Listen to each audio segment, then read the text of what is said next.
Fake ones are useless. Don't come to the family meeting, okay? I quickly glanced at James, but he too had a mocking grin.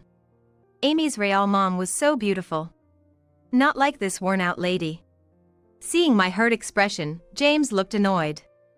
You were just here to take care of Amy, and now you're not needed anymore. Thanks for your service. True, we don't need a nanny anymore. Thanks, I guess. In that moment, something inside me snapped. Amy never really saw me as her mother after all. And neither did James. They both saw me as a convenient person to look after Amy. I don't consider people like that as family. Alright, maybe it's best if you meet Amy's real mom. I muttered and dialed a number.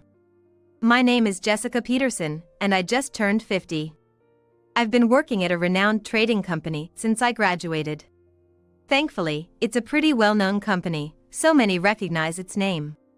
I've been married to James for 20 years. I met James through a friend's introduction. When I noticed others getting married, I panicked and begged my friends to introduce me to someone. James struck me as a very serious person when we first met. He had black hair and wore glasses. He dressed modestly in a shirt and slacks. I've never liked flashy people, so I found James's demeanor comforting. After that, we went on many dates. Our dates mostly consisted of dinner after work. We never went to amusement parks or movie theaters. In fact, I hardly ever saw James on weekends. But I didn't mind. Even the briefest moments with James made me happy. And then, about 6 months after we met, James suddenly proposed to me, saying, "Would you consider dating me with the intention of getting married?" By that time, I had already fallen deeply in love with him. So, when he asked, I was overjoyed. And I said, "Yes, I want to be with you, James." James seemed thrilled with my answer, and we started dating. Then he told me something I didn't know before. It was about his child. "I actually have a child from my previous marriage," he told me, looking apologetic. I was taken aback, not just by the news of his child but also by the fact that he was divorced. The news of a child was particularly shocking. I'm sure my surprise was evident. But my feelings for James remained unchanged. So I smiled at him and said, "Is that so? Introduce me sometime. We're gonna live together once we're married, after all." James replied, "Thank you, Jessica. I was worried you'd hate me if I told you the truth," James said with a very happy face. And then, he hugged me tightly. Later on, James introduced me to his daughter, Amy, just once. "This is the woman who's gonna be your new mom," James told Amy. "Nice to meet you, I'm Jessica," I said with a smile. But Amy didn't react at all. She hid behind James and wouldn't even look at me. "I'm sorry. Amy seems a bit shy," James said apologetically. "It's okay. Don't worry about it," I replied. And that's how my first meeting with Amy ended. 6 months later, we decided to get married. James was tight on money at the time, so we opted not to have a wedding ceremony.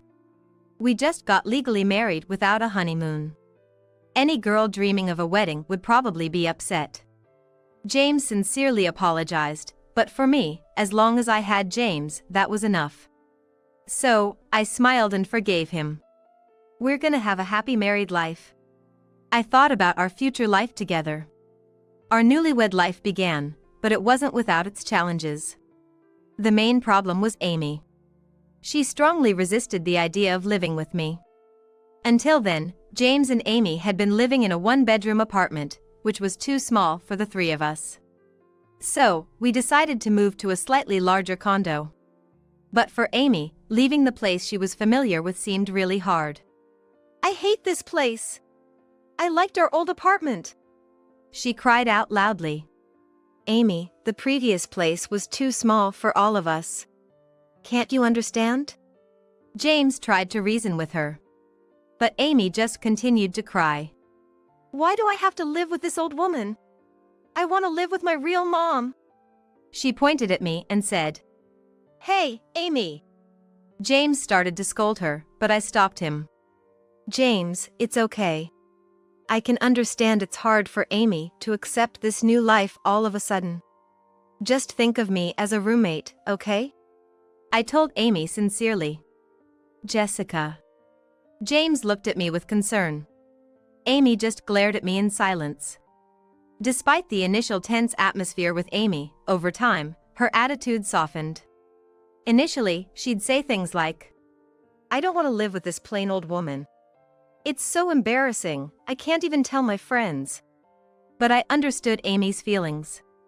It must be lonely not being able to live with her biological mother. When Amy was 5, James and his first wife divorced. That's why Amy's memories from that time are somewhat hazy.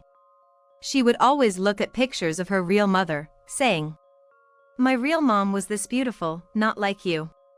She'd flaunt the photos at me with a smug look. I figured she was probably just putting on a brave face to hide her loneliness. I tried my best to be patient and understanding with her. I'd always take time off work to attend school events, even if Amy was against it. And of course, when she was sick, I'd stay home to care for her. I sometimes got passive-aggressive comments from colleagues at work, but Amy always came first. To avoid being labeled as a plain old woman by Amy, I studied fashion magazines and changed my style. But with household expenses, I couldn't spend much on clothes. So, I made do with budget-friendly outfits. On my days off, I'd take Amy to places she liked. We visited amusement parks and famous tourist spots together. I did my best to ensure Amy never felt lonely. Still, she'd often tell me, You're so annoying, old lady. Honestly, I wanted to talk to James, Amy's real father, about it. But James was rarely at home. He was always busy with work. On the rare occasions he was home, I tried discussing Amy with him. But James just brushed it off. I'm busy with work. You're Amy's mom now, so you handle everything. I don't want to know. He'd often say. I had no choice but to keep trying on my own. Over time, Amy started to change. Tomorrow, I'll need a packed lunch for a field trip. She began asking for my help. The only mom Amy had was me, so I was happy when she relied on me. Leave it to me. I'll make something super delicious. I replied with a smile. You're gonna include fried chicken, right? Amy mumbled. I found this side of Amy endearing. I felt we might eventually develop a real mother-daughter bond. I continued to put an effort to build a better relationship with Amy. Time flew by, and 20 years later, Amy was 25. Now, Amy was an adult with her own job. She grew up to be a stunning young woman. Currently, she works in an administrative role at a small company. One evening, out of the blue, she said, I have something important to discuss. She looked slightly embarrassed. What is it? James asked, intrigued. Luckily, he happened to be home that day. So it might be the right time for Amy to share her news. Well, I'm getting engaged. It's a senior from my company. He proposed to me not long ago. Amy reported joyfully. Really? Congratulations! I responded immediately. Genuinely surprised since I had no idea she even had a boyfriend. That's great news. James chimed in happily. Thank you. Amy smiled. Watching James and Amy interact, I felt a surge of happiness. I'm truly happy for you, I said, tears forming in my eyes. To be frank, Amy was quite a handful. She was often rebellious and took a while to warm up to me. Moreover, with James often away, I had to deal with Amy alone most of the time. Seeing her grow up and prepare to leave the nest was deeply emotional for me. I was deeply moved by the whole situation. As I began to cry, Amy gave me an exasperated look. Then she shot me a cold glare. Good riddance. Now I can finally cut ties with this old hag. She smirked at me. I choked back the tears that had started. What do you mean? Amy responded curtly.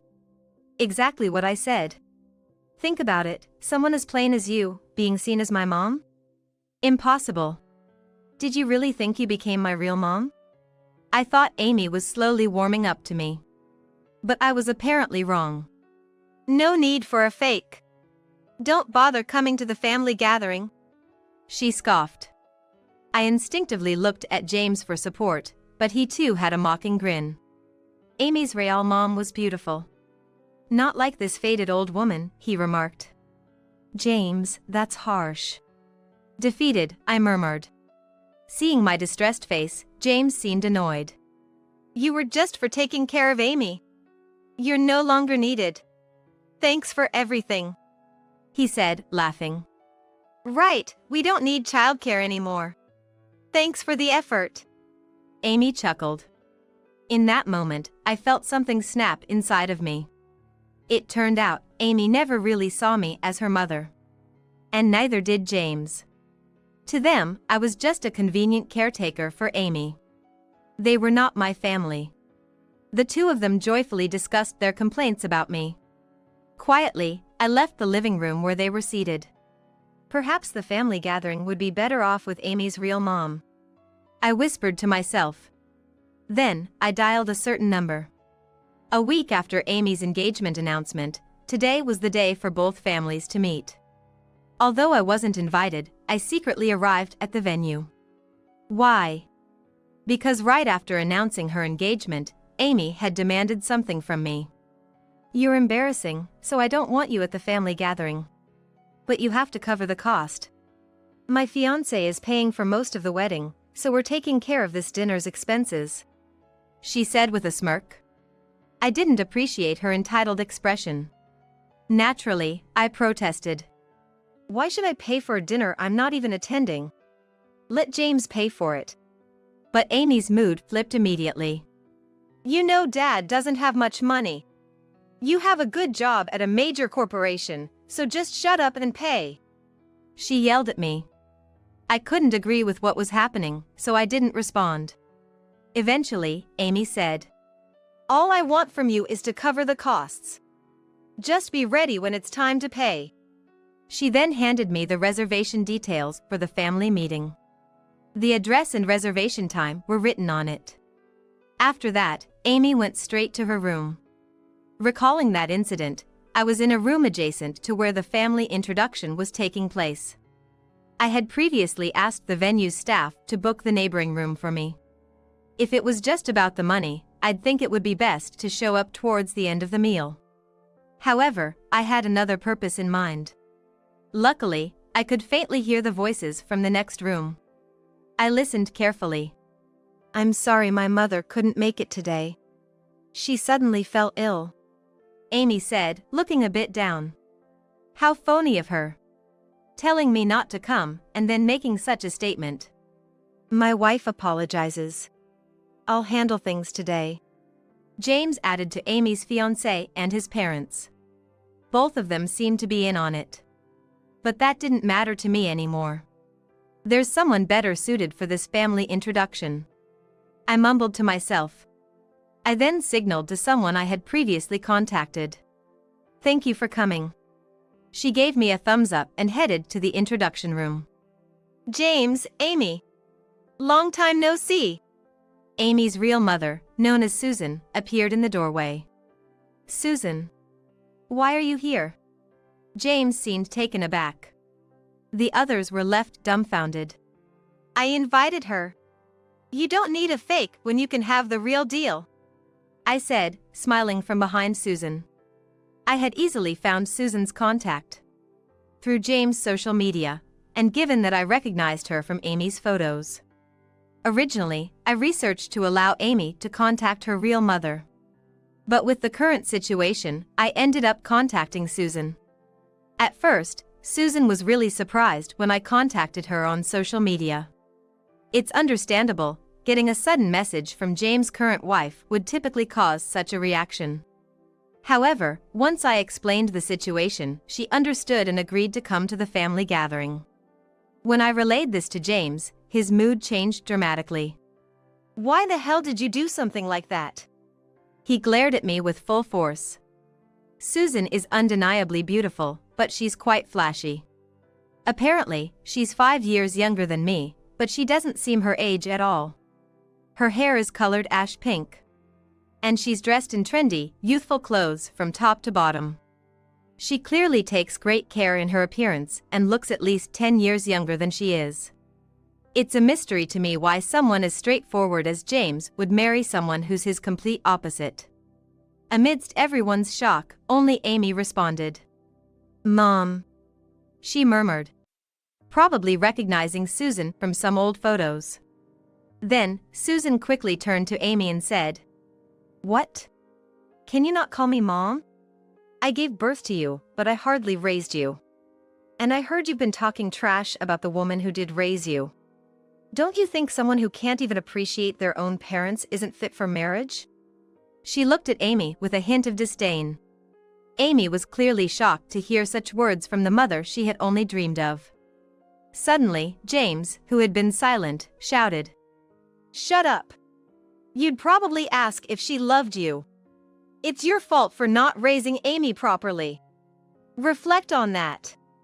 "But," Susan replied without batting an eyelid, "it's your fault for always cheating, right? Weren't you the one who wanted custody of Amy because you needed an heir? Even when I begged to see her, you ignored me. In the end, wasn't it Jessica who took care of her most of the time? You didn't raise her either." She fixed James with a cold stare. "What do you mean, Dad?" Amy asked, clearly shaken by this new revelation. Taking a deep sigh, Susan said, "It doesn't matter. A child who belittles a mother who's raised her for 20 years. I don't need you. But your fiancé will marry you, right? Lucky you found someone who wants you." She chuckled. Amy was clearly taken aback by Susan's words. And her fiancé looked pale as a sheet. His parents, eager to leave, were whispering to him urgently. "Why should I need Amy or James? Besides, James, you're cheating right now, aren't you?" I dropped the bomb casually. Actually, I had hired a private investigator to look into James' affairs. The results were damning. Turns out he's dating 2 girls at the same time. Both from his own company. Showing the findings to James, his face turned an obvious shade of blue. "Well, it must be hard juggling 2 relationships at once. Must be tough being so popular," I said with a smirk. James was so shocked he actually got down on his knees. "Please, don't tell the company. You know what will happen to me." Sweat was dripping from his forehead. By this point, Amy's fiancé and his parents, only muttering a quick "Excuse us," fled the room. Considering his upright demeanor, he probably didn't want anything to do with Amy, with all her family drama. "Wait!" Amy shouted as she rushed out of the room, trying to catch her fiancé. James works at a small IT company. If this gets out, he'd surely face a lot of flack.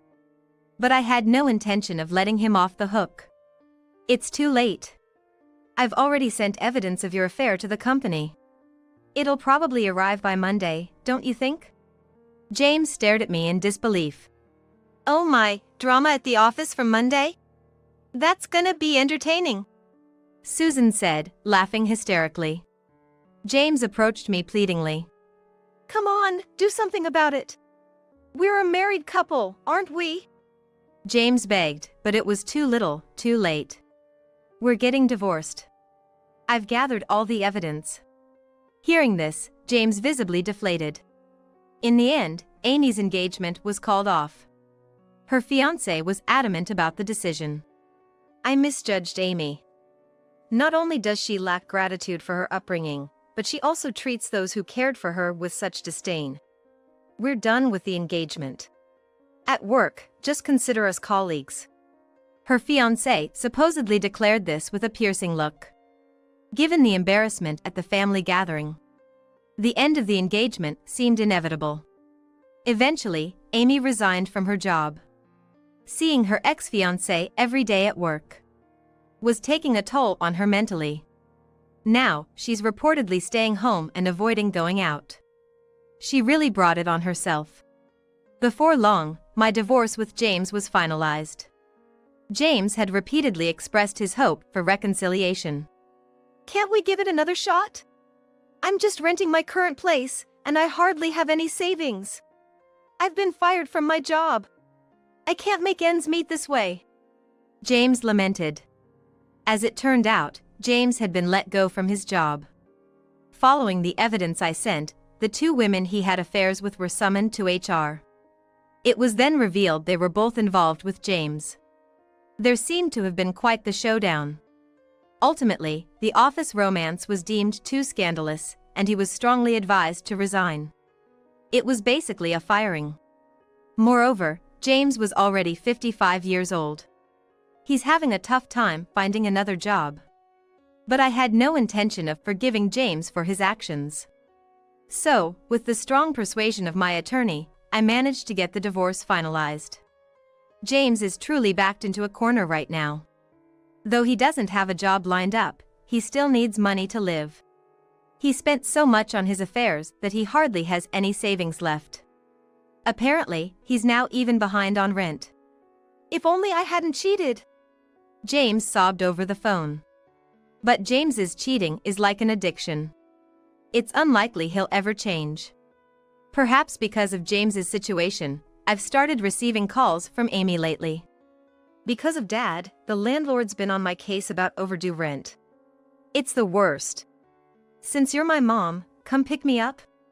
Amy casually said such things. With a sigh, I responded. We're divorced, so you're not my responsibility anymore. I'm just an imposter, right? Emphasizing the word imposter, Amy was silent, probably feeling like she'd been hit where it hurts. Seizing the opportunity, I continued. Why don't you rely on your real family, your dad? Or better yet, get a job and take care of yourself? You're an adult after all. I firmly told her. What the hell? I heard Amy fussing on the other end, but I hung up. Goodbye. I murmured and then blocked both Amy and James's numbers. Since then, I've made a new friend. Hey there, Jessica. Long time no see. Susan came running towards the meeting spot, waving her hand. Truth be told, after that day, we really hit it off. We had quite the animated chat about James. It was mostly complaints, but we found so much in common to empathize with. Plus, talking with Susan is always fun.